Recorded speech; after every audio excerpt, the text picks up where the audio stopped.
تو عبداللہ بن مبارک فرماتے ہیں فرض حج کر لیا، نفل کرنے جا رہا تھا، 300 دینار پاس تھے، میں پہنچ گیا کوفے تک، وہاں سے جا کر کے کچھ سامان خریدنا تھا، احرام خریدنا تھا، ضرورت کی چیزیں، دوست بھی ساتھ تھے، کہتے ہیں یار میرے جلدی تھک گئے،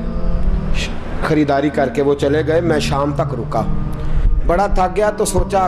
اتنی لمبی چوڑی خریداری کی ہے تو جھیل تھی پاس، میں نے کہا وہاں جا کے ذرا ٹھنڈی ہوا لیتا ہوں، کہتے میں اس طرف گیا، رات کا اندھیرا تھا، مری ہوئی بھینس پڑی تھی، یہ کچھ 700-800 سال پہلے کی بات عرض کر رہا ہوں، کہتے ہیں مری ہوئی بھینس پڑی تھی،